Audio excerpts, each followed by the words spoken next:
شہر میں گشت کرنے والی تمام پولیس موبائلز کو خبردار کیا جاتا ہے کہ وہ نیلے رنگ کی کاروں اور مشکوک افراد پر نگاہ رکھیں۔ ریڈیو ٹرانسمیٹر پر یہ اعلان بار بار دہرایا جا رہا تھا اور شجاعت علی اس ڈی ایس پی کے بارے میں سوچ رہا تھا جو خود بھی چند ماہ اے ایس آئی کی حیثیت سے اس ڈی ایس پی کی ماتحتی میں کام کر چکا تھا۔ وہ ایک ذمہ دار اور فرض شناس آفیسر تھا۔ شجاعت علی نے اس سے بہت کچھ سیکھا تھا۔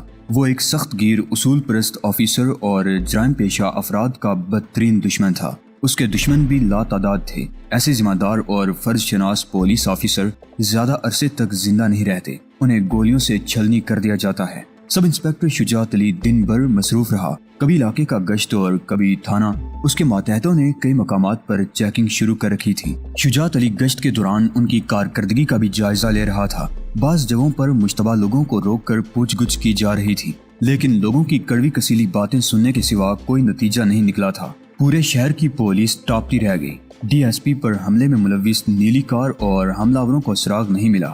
البتہ شہر کے مختلف علاقوں میں 20 لوگوں کو شبے میں پکڑ کر سلاخوں کے پیچھے بند کر دیا گیا تھا۔ دوسرے دن شجاعت علی نے سراج نامی زخمی ملزم کو عدالت میں پیش کر دیا۔ ملزم کا تحریری بیان بھی پیش کیا گیا، جس میں اس نے نہ صرف اپنے ساتھیوں کے ساتھ سب انسپیکٹر شجاعت علی کی موبائل پر فائرنگ کرنے کا اعتراف کیا، بلکہ انسپیکٹر رفت کی جیپ پر بھی حملے کا اعتراف کیا۔ اس حملے میں انسپیکٹر رفت اور ایک کانسٹیبل جاں بحق ہو گئے تھے۔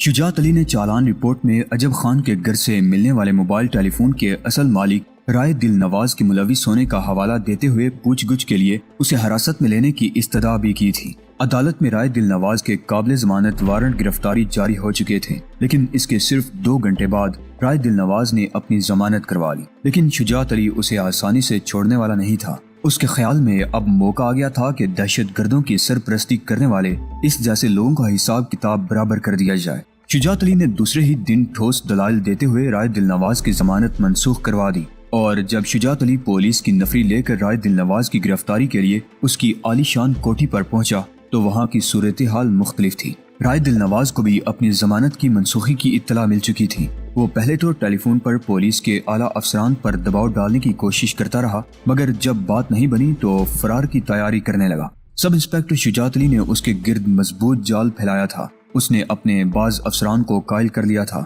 کہ رائے دل نواز ہی دہشت گردوں کے ایک گروہ کا سرپرست تھا۔ اس نے کالج کے معصوم نوجوانوں کو دولت کا لالچ دے کر ورغلایا تھا، ان کے ہاتھوں سے کتابیں چھین کر انہیں اسلحہ تھما دیا تھا۔ وہ دہشت گردی کے ذریعے اپنے مذموم مقاصد حاصل کرنا چاہتا تھا۔ دہشت گردی کی ہر واردات کے بعد دوسرے سیاسی لیڈروں کی طرح رائے دل نواز کا بیان بھی اخبارات کی زینت ضرور بنتا۔ سیاسی لیڈر تو حکومت، پولیس یا دیگر ایجنسیوں کو ان وارداتوں کا ذمہ دار ٹھہراتے، لیکن رائے دل نواز صرف ایک پارٹی کو اس دہشت گردی کا ذمہ دار ٹھہراتے ہوئے اس کے لیڈروں اور کارکنوں کو دہشت گرد ثابت کرنے کی کوشش کرتا۔ اس کا مقصد اس سیاسی پارٹی کے لیڈروں کے خلاف عوام میں نفرت پیدا کرنا تھا اور بائی کو بائی سے لڑانا چاہتا تھا، اور سب انسپیکٹر شجاعت علی اس سے اچھی طرح واقف ہو چکا تھا۔ رائے صاحب، کوٹھی کا ایک گن مین چیختا ہوا اندر داخل ہوا۔ پولیس آئی ہے، وہ آپ کو گرفتار کرنا چاہتے ہیں۔ اس معمولی سب انسپیکٹر کی یہ ہمت! رائے دل نواز چیخا، فائر کھول دو، اڑا دو ان سب کو، کوئی بھی بچ کر نہ جانے پائے۔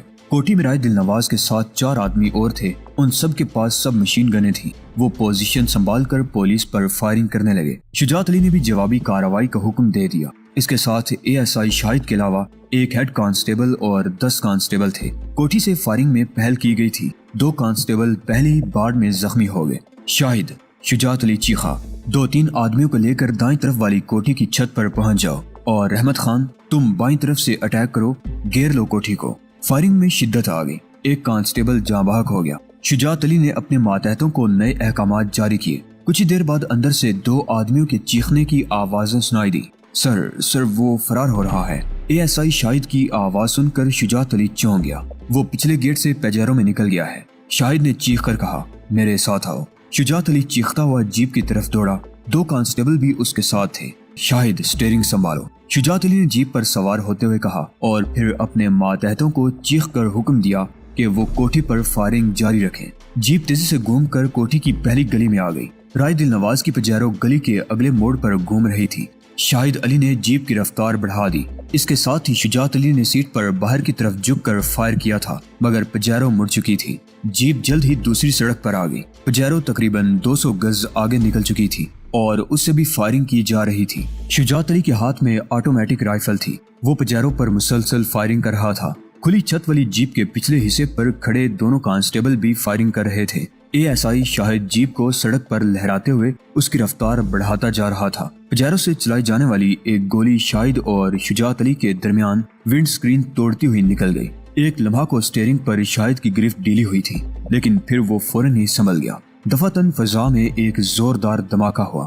جیپ سے چلائی جانے والی ایک گولی پجیرو کے پچھلے ٹائر پر لگی۔ ٹائر ایک دھماکے سے پھٹ گیا اور تیز رفتار جیپ لڑکھڑاتی ہوئی دیوار سے ٹکرا کر رک گئی۔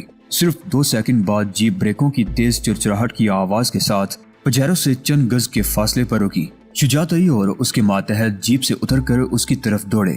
جیپ میں 2 آدمی تھے۔ پچھلی سیٹ پر رائے دل نواز کا ایک گن مین تھا جس کے کندھے سے خون بہہ رہا تھا۔ شاید پولیس کی آخری گولی اسے لگی تھی۔ رائے دل نواز اسٹیئرنگ کے سامنے بیٹھا تھا۔ وہ صحیح سلامت تھا۔ اس نے شجاعت علی کو دیکھ کر دونوں ہاتھ اٹھا دیے۔ سب انسپیکٹر شجاعت علی کی آنکھیں سرخ ہو رہی تھیں۔ انگارے برس رہے تھے اس کی آنکھوں سے۔ اس نے رائفل سیدھی کر دی۔ میں جانتا ہوں کہ اس مرتبہ بھی تم گرفتاری کے بعد ضمانت پر رہا ہو جاؤ گے، مگر شجاعت علی کی حلق سے غراہٹ نکلی، لیکن میں تمہیں زندگی ہی سے رہائی دلا رہا ہوں تاکہ بار بار ضمانتوں کا یہ سلسلہ ہی ختم ہو جائے۔ رائے دل نواز کا چہرہ دھواں ہو گیا۔ وہ شجاعت علی کا مطلب سمجھ گیا تھا۔ نہیں، تم ایسا نہیں کر سکتے۔ وہ چیخا، مجھے اس سے کون روک سکتا ہے؟ شجاعت علی غرایا، اپنی موت کو سامنے دیکھ کر کام کیوں رہے ہو؟ تم نے ان ماؤں کی چیخیں نہیں سنی جن کے لختے جگر تم نے خون میں نہلا دیے تھے؟ ان بہنوں کی آو فغاں تمہارے کانوں تک نہیں پہنچی جن کے سروں سے تم نے 2 بٹے نوچے تھے؟ ان بوڑھوں کی فریادیں تم نے نہیں سنی جن کے بڑھاپے کے سہاروں کو تم نے گولیوں سے چھلنی کروا دیا؟ معصوم اور بے گناہ نوجوانوں کو موت کے اندھیرے غار میں دھکیلتے ہوئے تمہیں ذرا بھی خوف نہیں آیا تھا، اور اب موت کو اپنے سامنے دیکھ کر خوف و دہشت سے کانپ رہے ہو۔ اب کوئی وزیر، کسی اسمبلی کا ممبر، کوئی سرمایہ دار تمہاری ضمانت نہیں کرا سکے گا۔ شجاعت علی نے خاموش ہو کر ایک لمحہ اس کے چہرے کی طرف دیکھا اور پھر آٹومیٹک رائفل کا ٹریگر دبا دیا۔ لاتعداد گولیاں رائے دل نواز کے جسم میں پیوست ہو گئیں۔ اس کے جسم پر نمودار ہونے والے کئی سوراخوں سے خون کی داریں بہہ نکلیں۔ شجاعت علی نے رائفل کا رخ پجیرو کی پچھلی سیٹ پر زخمی گن مین کی طرف موڑ دیا۔ ان کی موت میں دوسروں کے لیے زندگی کا پیغام ہے۔ شجاعت علی بڑبڑاتا ہوا جیپ کی طرف بڑھ گیا۔ رائے دل نواز اور اس کے پروردے دہشت گردوں کے خاتمے سے شہر میں دہشت گردی کی وارداتوں میں کمی نہیں آ گئی تھی۔ موت کے سائے اب بھی اس شہر پر منڈلا رہے تھے۔ شہر کے مختلف علاقوں میں قیامت صغریٰ کے مناظر اب بھی دیکھنے میں آ رہے تھے۔ ایک ایک گھر سے کئی جنازے اب بھی اٹھ رہے تھے۔ رائے دل نواز کی ہلاکت کا ایک نتیجہ ضرور نکلا تھا۔ سیاسی لیڈروں کو بیان بازی کے لیے ایک نیا موضوع مل گیا تھا۔ پولیس کے خلاف ایک نیا محاذ کھل گیا تھا۔ یہ سیاسی لیڈر شہر میں ساری خرابی کی ذمہ داری اب سب انسپیکٹر شجاعت علی پر ڈال رہے تھے۔ اسے جلاد، فرعون اور بے لگام پولیس آفیسر جیسے خطابات سے نوازا جا رہا تھا۔ اسے پولیس کی ملازمت سے برطرف کر کے اس پر ایک معزز شہری کے قتل کا مقدمہ قائم کرنے کا مطالبہ کیا جا رہا تھا۔ سب انسپیکٹر شجاعت علی مطمئن تھا اس نے کسی بے گناہ کو نہیں مارا تھا، ایک ایسے شخص کو کیفر کردار تک پہنچایا تھا جو درجنوں بے گناہوں کی ہلاکت کا ذمہ دار تھا۔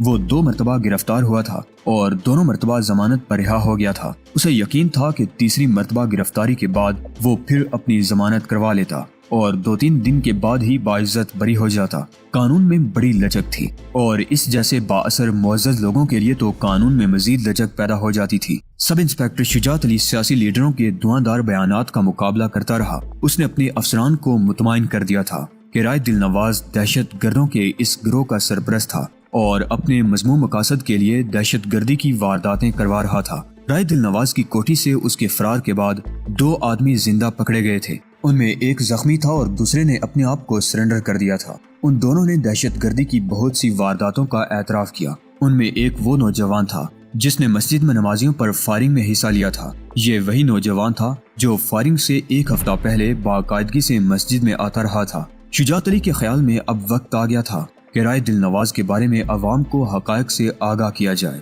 چنانچہ ایس پی صاحب کے دفتر میں پریس کانفرنس کا اہتمام کیا گیا اور کوٹھی سے زندہ گرفتار ہونے والے دونوں دہشت گردوں کو بھی پریس کے نمائندوں کے سامنے پیش کر دیا گیا۔ شجاعت علی اب ایک متنازع بے لگام پولیس آفیسر مشہور ہو چکا تھا۔ اپنے محکمے کے اندر اب اسے پہلے سے زیادہ مخالفت کا سامنا تھا، لیکن وہ جو کچھ بھی کر رہا تھا قانون کی بالادستی کے لیے اور قانون کے دائرے میں رہ کر رہا تھا۔ یہی وجہ تھی کہ اس کے دشمنوں کی تعداد میں اضافہ ہو رہا تھا۔ رائے دل نواز والے واقعے کے چند روز بعد اس پر ایک بار پھر قاتلانہ حملہ ہوا تھا اور اس بار بھی وہ بال بچا تھا۔ اس روز 8 بجے وہ پولیس اسٹیشن میں اپنے دفتر میں بیٹھا سب انسپیکٹر امین، ASI شاہد اور شاہد کے ایک دوست ساجد سے باتیں کر رہا تھا۔ ساجد کچھ دیر پہلے ہی آیا تھا، چائے کا دور چل رہا تھا اور گپ شپ ہو رہی تھی۔ آج کئی روز بعد انہیں اس طرح فرصت میں بیٹھنے کا موقع ملا تھا۔ شجاعت علی ساجد کی طرف دیکھتے ہوئے کچھ کہہ رہا تھا کہ فون کی گھنٹی بجی۔ ASI شاہد فون کے زیادہ قریب تھا، اس نے ہاتھ بڑھا کر ریسیور اٹھا لیا۔ یس پولیس اسٹیشن، وہ ماؤتھ پیس میں بولا۔ چند لمحے دوسری طرف کی بات سنتا رہا، پھر ریسیور شجاعت علی کی طرف بڑھا دیا۔ آپ کے گھر سے کال ہے؟ ہاں شجاعت علی بول رہا ہوں۔ شجاعت علی نے ریسیور لیتے ہوئے کہا، لیکن دوسری طرف کی آواز سنتے ہی چونک گیا اور کنکھیوں سے شاہد کی طرف دیکھنے لگا۔ شبینہ بول رہی ہوں، تمہارے لیے ایک اہم اطلاع ہے۔ اوہ، میں تو سوچ رہا تھا کہ تم کسی ریسٹورانٹ میں میری دعوت کرنے والی ہو۔ بہرحال کہو کیا معاملہ ہے؟ شجاعت علی نے کہا، ٹھیک 9 بجے تمہارے علاقے میں کراچی کے 2 سب سے بڑے منشیات اور اسلحہ فروشوں میں ایک معاہدہ ہونے والا ہے۔ یہ تمہارے لیے بہترین موقع ہے۔ شبینہ نے کہا، وہ کون ہے؟ یہ ملاقات کہاں پر ہونے والی ہے؟ شجاعت علی نے پوچھا۔ نوری خالد اور ہیروئن کا سب سے بڑا اسمگلر پرنس، شبینہ نے جواب دیا۔ وہ ٹھیک 9 بجے بلاک 4A کے پچھلی طرف ندی کے کنارے ایک جھونپڑا نما کچے مکان میں جمع ہوں گے۔ اس مکان کے چاروں طرف کانٹے دار جھاڑیوں کی باڑ لگی ہوئی ہے اور مکان کے ارد گرد درختوں کی بھی بہتات ہے۔ ٹھیک ہے، سمجھ گیا، اور کوئی بات؟ شجاعت علی بولا، پچھلی مرتبہ ہیروئن کا اسمگلر پرنس تمہارا گھیرا توڑ کر بھاگ نکلا تھا۔ مجھے یقین ہے کہ اس مرتبہ تم اسے ایسا کوئی موقع نہیں دو گے۔ شبینہ نے کہا، مطمئن رہو، اب ایسا نہیں ہوگا۔ شجاعت علی نے کہا، اچھا خدا حافظ۔ شبینہ نے کہتے ہوئے فون بند کر دیا۔ شجاعت علی ابھی تک ریسیور کان سے لگائے ہوئے تھا۔ دفعتاً کھنک کی ایک اور آواز سن کر وہ چونک گیا۔ اس نے ریسیور رکھ دیا اور دوسروں سے معذرت کرتے ہوئے دفتر سے نکل کر باہر آ گیا۔ اس ٹیلی فون کا ایک ایکسٹینشن دوسرے کمرے میں بھی تھا۔ وہ اس کمرے کے سامنے سے گزرتے ہوئے برآمدے سے باہر نکل گیا۔ گیٹ سے باہر نکل کر ادھر ادھر جھانکا اور واپس آ گیا۔ دوسرے کمرے کے سامنے سے گزرتے ہوئے اس نے کنکھیوں سے کمرے میں دیکھا تھا۔ ٹیلی فون والی میز پر ASI روشن خان بیٹھا ہوا تھا۔ شجاعت علی اپنے دفتر میں واپس آ گیا۔ اس کی توقع کے عین مطابق 5 منٹ بعد ASI روشن خان اس کے کمرے میں داخل ہوا۔ کیا بات ہے؟ تمہارے چہرے پر 12 کیوں بج رہے ہیں؟ شجاعت علی نے پوچھا۔ میرے پیٹ میں تکلیف ہو رہی ہے سر، میں گھر جانا چاہتا ہوں۔ روشن خان نے کہا، ٹھیک ہے جاؤ۔ شجاعت علی نے کہا۔ ASI روشن خان ایک اور کمرے میں آ گیا۔ یہاں اس نے یونیفارم اتار کر سادہ لباس پہنا اور تھانے سے نکل گیا۔ جب سے پولیس پر حملے ہونا شروع ہوئے تھے، پولیس اہلکار محتاط ہو گئے تھے۔ وہ سادہ لباس میں گھر سے آتے، تھانے میں آ کر یونیفارم پہن لیتے اور ڈیوٹی ختم ہونے کے بعد گھر جاتے ہوئے پھر سادہ لباس پہن لیتے۔ وہ جیسے ہی تھانے سے نکلا، شجاعت علی ایک بار پھر اپنے کمرے سے باہر آ گیا۔ اس نے ایک سادہ لباس کانسٹیبل کو بلا کر سرگوشی میں کچھ کہا۔ سادہ لباس کانسٹیبل تیزی سے باہر چلا گیا۔ امین، شجاعت علی نے کمرے میں آ کر سب انسپیکٹر امین کی طرف دیکھا۔ آدھے گھنٹے کے اندر اندر ریڈ کے لیے پارٹی تیار کرو۔ اگرچہ کسی کامیابی کی امید نہیں، مگر 1% توقع کی جا سکتی ہے۔ ریڈ کہاں کرنا ہے؟ کس کی اطلاع ہے؟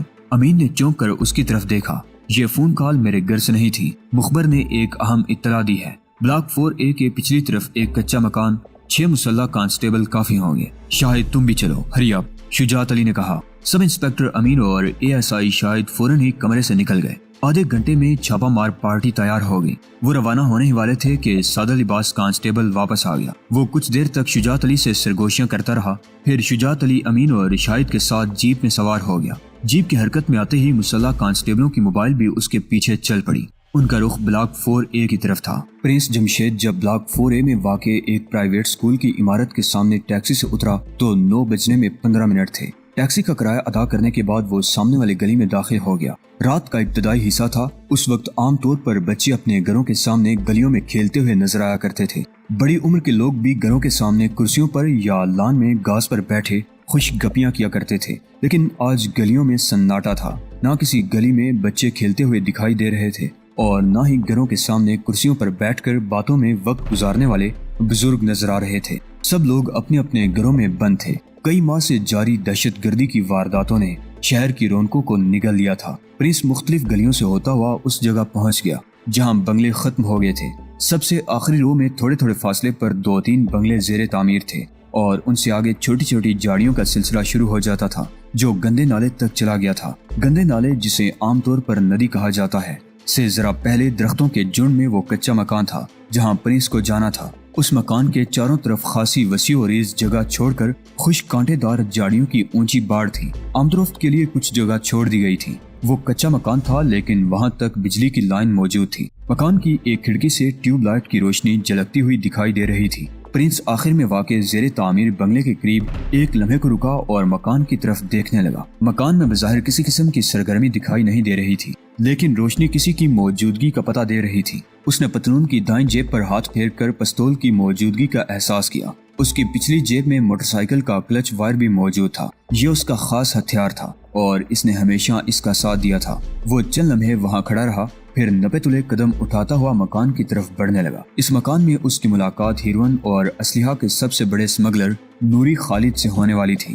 گزشتہ دنوں پیدر پہ اس کے ساتھ کچھ ایسے واقعات پیش آئے تھے کہ وہ بری طرح بدحواس ہو کر رہ گیا تھا۔ ابھی چند روز پہلے ہی وہ بنگالی پاڑے میں پولیس کے ہاتھوں مرتے مرتے بچا تھا۔ البتہ عبدالودود جس کے گھر میں وہ پناہ لیے ہوئے تھا مارا گیا تھا۔ پرنس اچھی طرح جانتا تھا کہ اس کے خلاف ہونے والی ان کارروائیوں کے پیچھے نوری خالد کا ہاتھ تھا۔ یوں لگتا تھا جیسے نوری خالد اس کے تمام ٹھکانوں سے واقف ہو چکا ہو۔ وہ اسے کہیں بھی ٹکنے نہیں دے رہا تھا۔ وہ جہاں بھی پناہ لیتا پولیس ریڈ کر دیتی۔ کچھ عرصے پہلے تک نوری خالد اس کا بہترین دوست تھا۔ وہ اسے مال لیا کرتا تھا، لاکھوں کی ڈیل ہوا کرتی تھی، لیکن پھر ان میں کسی بات پر اختلاف پیدا ہو گیا۔ پرنس پشاور کی پارٹیوں سے براہ راست مال منگواتا تھا۔ اس نے نوری خالد کے آدھے سے زیادہ گاہک اپنے قبضے میں کر لیے تھے۔ اس طرح نوری خالد اس کا بدترین دشمن بن گیا تھا۔ وہ دونوں ایک دوسرے کو نقصان پہنچانے کے لیے موقع کی تاک میں لگے رہتے تھے، لیکن ادھر چند ہفتوں سے نوری خالد کا رویہ بدل گیا تھا۔ وہ اسے مسلسل پیغام بھیج رہا تھا کہ ایک دوسرے کی دشمنی چھوڑ دیں اور مل کر کام کریں، مگر پرنس نہیں مانا تھا، جس کا نتیجہ یہ ہوا کہ نوری خالد اس کے پیچھے لگ گیا۔ وہ جہاں بھی جاتا پولیس ہلا بول دیتی۔ ظاہر ہے پولیس کو اس کے بارے میں اطلاع نوری خالد ہی فراہم کر رہا تھا، لیکن اسے حیرت اس بات کی تھی کہ نوری خالد کو اس کے خفیہ ٹھکانوں کا پتہ کیسے چلا۔ 2 دن پہلے پرنس جمشید کو پھر نوری خالد کا پیغام ملا تھا کہ اگر وہ اس کی پیشکش قبول کر لے تو اس کی یہ تمام مشکلات ختم ہو جائیں گی اور پولیس تو کیا کوئی بھی ایجنسی اس کی طرف آنکھ اٹھا کر نہیں دیکھے گی۔ بڑی سوچ بچار کے بعد پرنس اس نتیجے پر پہنچا تھا کہ اگر اسے دریا میں رہنا ہے تو مگرمچھ سے بیر ختم کرنا پڑے گا، اور آج اس کے اور نوری خالد کے درمیان ایک معاہدہ ہونے والا تھا۔ نوری خالد نے اسے پیغام بھیجا تھا کہ وہ رات 9 بجے اس مکان میں پہنچ جائے۔ وہ بھی آ جائے گا۔ ان کی ملاقات کے بعد دوستی کے ایک نئے سفر کا آغاز ہوگا۔ پرنس اس مکان کے بارے میں پہلے بھی جانتا تھا، اس لیے اسے مکان تلاش کرنے کے لیے ادھر ادھر بھٹکنا نہیں پڑا۔ وہ جھاڑیوں کے درمیان راستے سے گزرتا ہوا مکان کے قریب پہنچ گیا۔ اسے ایک شبہ یہ بھی تھا کہ اس کے ساتھ دھوکہ نہ ہو، اسی لیے وہ اپنی تیاری مکمل کر کے آیا تھا۔ دلبر جان، اس نے ایک جگہ رک کر کسی کا نام لے کر پکارا۔ اس کی آواز سرگوشی سے زیادہ بلند نہیں تھی۔ کون ہے؟ کدھر ہو بھائی؟ چند سیکنڈ بعد ہی دائیں طرف سے ایک آواز ابھری۔ میں ہوں پرنس، اس نے جواب دیا۔ تو ادھر کیوں کھڑا ہے؟ آگے آ جاؤ نا۔ پہلی دفعہ آیا ہے کیا؟ دلبر جان نے کہا۔ پرنس آگے بڑھ گیا۔ دلبر جان ایک ادھیڑ عمر آدمی تھا۔ اس کی صورت پر پھٹکار برس رہی تھی۔ وہ پرنس کو لے کر کمرے میں آ گیا۔ کمرے میں سرخ رنگ کی موٹی دری بچھی ہوئی تھی۔ 2-3 کشن بھی پڑے تھے۔ ایک کونے میں دیوار کے قریب دری کچھ ابری ہوئی تھی۔ دری کے ابار کا انداز دیکھ کر پرنس کو سمجھنے میں دیر نہیں لگی کہ اس کے نیچے کوئی رائفل رکھی ہوئی تھی۔ نوری خالد ابھی نہیں آیا؟ پرنس نے ادھر ادھر دیکھتے ہوئے دلبر جان سے پوچھا۔ شام کو مجھے پیغام ملا تھا کہ وہ لوگ 9:15 بجے آئیں گے، تمہارے بارے میں بھی بتا دیا تھا۔ دلبر جان نے کہا۔ تم بیٹھو، میں چائے لے کر آتا ہوں۔ سلیمانی چائے بنایا ہے میں نے، دودھ لینے کے لیے تو دور جانا پڑتا ہے۔ دلبر جان دوسرے کمرے میں چلا گیا۔ کچھ دیر بعد وہ ایلومینیم کی کیتلی اور 2 پیالیاں لے کر آ گیا۔ کیتلی دھوئیں سے بالکل سیاہ ہو رہی تھی۔ پرنس ایک کشن سے ٹیک لگا کر دری پر بیٹھ گیا۔